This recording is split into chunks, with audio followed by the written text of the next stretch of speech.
வணக்கம். டியூப் தமிழின் பிரதான செய்திகள். முதலில் தலைப்புச் செய்திகள். வேற்றுமைகளை உடன் களையாவிடின் அரசை எவராலும் காப்பாற்ற முடியாது விமல் எச்சரிக்கை. இலங்கையில் அரசியல் பழிவாங்கல்கள் தாராளம், தமிழர் நிலையையும் சபையில் எடுத்துரைத்த எம்பி. பாதுகாப்பு வேலை திட்டத்தில் இலங்கையையும் ரகசியமாக உள்ளடக்கிய அமெரிக்கா. ஆபத்தாக மாறியுள்ள இலங்கையின் 3 மாவட்டங்கள். பொலிகண்டியில் விடுதலை புலிகளின் தயாரிப்பிலான வெடிபொருட்கள் மீட்பு. இந்தியாவின் மாநில மொழிகளில் புதிய கல்விக் கொள்கை, தமிழ் புறக்கணிப்பு. கொரோனா அதிகரித்து வரும் நிலை காரணமாக மோசமான நிலையை எதிர்கொள்ள தயாராக இருக்க வேண்டும், மத்திய அரசு தெரிவிப்பு. இனி தொடர்பது உள்நாட்டு செய்திகள். அரசுக்குள் இருக்கிற வேற்றுமைகளை ஜனாதிபதியும் பிரதமரும் உடன் களைய வேண்டும் என ஆளும் ஸ்ரீலங்கா பொதுஜன முன்னணியின் பங்காளி கட்சியான தேசிய சுதந்திர முன்னணியின் தலைவரும் அமைச்சருமான விமல் வீரவம்ச தெரிவித்துள்ளார். இல்லையேல் அரசை எவராலும் காப்பாற்ற முடியாது என அவர் குறிப்பிட்டுள்ளார். இது தொடர்பில் ஊடகங்களுக்கு நேற்று அவர் தெரிவிக்கையில், மேதின நிகழ்வுகளை அரசு தடுத்து நிறுத்தியவை ஜனநாயக விரோதமாகும். இலங்கையில் கோவிட்டை காரணம் காட்டி தினம் அன்று எந்த நிகழ்வுகளையும் நடத்த வேண்டாம் என்று ராணுவ தளபதி ஊடாக ஜனாதிபதி உத்தரவு பிறப்பித்துள்ளார். ஜனாதிபதியும் பிரதமரும் ஒன்றை மட்டும் கவனத்தில் கொள்ள வேண்டும். இது மக்கள் ஆணையுடன் அமைக்கப்பட்ட அரசு. எனவே மக்களின் உரிமைகளை வெளிக்காட்டும் நிகழ்வுகளை அடியோடு நிறுத்துவது ஜனநாயக விரோதமாகும். சுகாதார விதிகளை கடைபிடித்துக் கொண்டு நிகழ்வுகளை பெருமெடுப்பில் அல்லாமல் ஒரு கட்டமைப்புக்குள் நடத்தலாம் என்று அரசு அறிவித்திருக்கலாம். ஆனால் அரசுக்குள் இருக்கும் முக்கிய 2 தலைவர்களும், குறிப்பாக ஜனாதிபதி பிரதமர் இருக்கின்ற ஒரு முக்கிய புள்ளிதான் இந்த நிகழ்வுகளை நிறுத்துவதற்கு மூல காரணம். அரசுக்குள் இன்று எழுந்துள்ள முரண்பாடுகளுக்கு இந்த முக்கிய புள்ளிதான் காரணம். பங்காளி கட்சி தலைவர்களின் கூட்டத்தை நாம் புறக்கணித்ததில் நியாயம் உண்டு. இந்த நிலையில் மேதின நிகழ்வுகளை நாம் எவ்வாறு நடத்துவது என்று ஆலோசித்துக் கொண்டிருந்த நிலையில் அந்த நிகழ்வுகள் அனைத்தையும் நடத்துவதற்கு அரசு தடை விதித்துள்ளது. அரசுக்குள் இருக்கிற வேற்றுமைகளை ஜனாதிபதியும் பிரதமரும் உடன் களைய வேண்டும். இல்லையில் அரசு எவராலும் காப்பாற்ற முடியாது என அமைச்சர் விமல் வீரவம்ச இதன் போது தெரிவித்துள்ளார். இந்து பசிபிக் அமெரிக்க பாதுகாப்பு வேலை திட்டத்தில் அமெரிக்க அரசாங்கம் இலங்கையையும் ரகசியமான முறையில் உள்ளடக்கியுள்ளதாக வெள்ளை மாளிகையின் ரகசிய அறிக்கையொன்றில் தெரிய வந்துள்ளது. இந்த ஆவணம் முன்னாள் ஜனாதிபதி டொனால்ட் டிரம்பின் ஆட்சி காலத்தில் தயாரிக்கப்பட்டதாக சிங்கள ஊடகம் ஒன்று வெளியிட்டுள்ள செய்தியில் குறிப்பிடப்பட்டுள்ளது. அமெரிக்கா, ஜப்பான், இந்தியா, ஆஸ்திரேலியா ஆகிய நாடுகள் சம்பந்தப்பட்டு இணக்கம் வெளியிடப்பட்டுள்ள இந்த வேலை திட்டத்திற்கு இலங்கை அனுமதி வழங்கவில்லை. இலங்கை இந்த வேலை திட்டத்தில் இணையாது நடுநிலையாக இருந்து செயற்படுவதாக அறிவித்திருந்தது. ரகசியமாக வைக்கப்பட்டிருந்த இந்த பாதுகாப்பு வேலை திட்டம் தொடர்பான ஆவணம் ஜோ பைடன் ஜனாதிபதியாக பதவியேற்ற பின்னர் வெளியிடப்பட்டுள்ளதாக தெரிய வந்துள்ளது.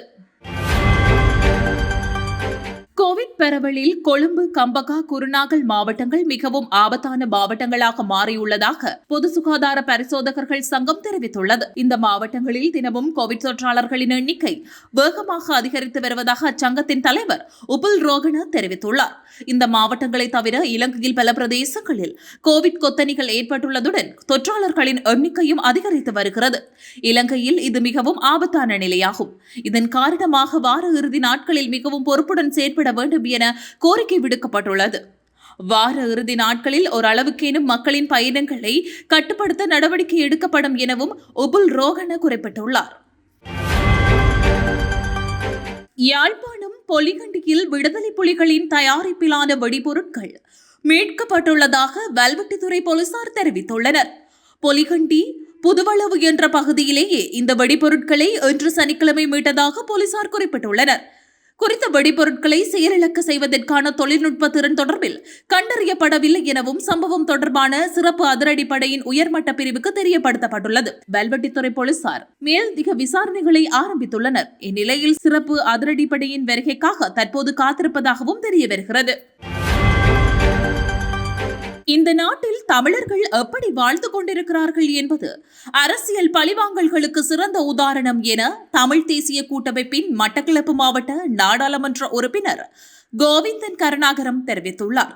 நாடாளுமன்றத்தில் நேற்று இடம்பெற்ற அரசியல் பழிவாங்கல்கள் தொடர்பான விவாதத்தில் உரையாற்றுகையிலேயே மேற்கண்டவாறு கூறிய அவர் மேலும் தெரிவித்திருக்கையில், நமது அரசின் தலைவர்கள் தம் உதட்டளவில் பேசும் பௌத்த தர்மம், தேசாபிமானம் என்பன தம் உள்ளத்தில் இருந்து வெளிவராததன் காரணமாகவே இந்த நாட்டின் உயரிய சபையில் இன்று அரசியல் பழிவாங்கல்கள் தொடர்பில் விவாதம் நடைபெறுகிறது.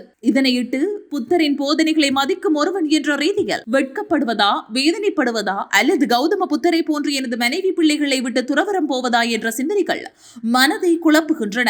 ஆட்சி மாறும் போது அமைச்சர்கள் மாற்றம் பெறுவார்கள், அமைச்சின் செயலாளர்கள் மாற்றம் பெறுவார்கள், அத்தனை அரசு இயந்திரங்களும் அரசிற்கு சாதகமாக மாறும், கடந்த ஆட்சியாளர்கள் உயர் பதவியில் இருந்து பந்தாடப்படுவார்கள். இது நமது நாட்டில் ஆட்சி மாறும் போது இடம்பெறும் சாதாரண காட்சி. பிரதம நீதியரசர் ஷிராணி பண்டாரநாயக்காவின் பதவி நீக்கம் அரசமைப்பிற்கு முரணானது அல்ல என்று இன்று வாதிடும் நீதி அமைச்சர் அலி சஃப்ரி பிரதான நீதியரசர் மோகன் பீரிஸை நீக்கியமை அரசுக்கு முரண் என கூறுவது அரசியல் பழிவாங்கல்களின் ஒரு பானை சோற்றிற்கு ஒரு சோறு பதம் என்பதற்கு ஒப்பானதாகும். நமது இனத்துக்குள்ளே, தமது மதத்துக்குள்ளே மாறி மாறி ஆட்சியமைக்கும் அரசியல் தலைவர்களினால் அரசியல் பழிவாங்கல்கள் ஏற்படுகின்றன என்றால் அர்த்த புஷ்டியுள்ள அதிகார பகிர்வாகவும் புறப்படிப்பிற்கு எதிராகவும் சமத்துவத்திற்காகவும் போராடும் எமது மக்கள் எத்தனை விதத்தில் பழிவாங்கப்பட்டிருப்பார்கள்.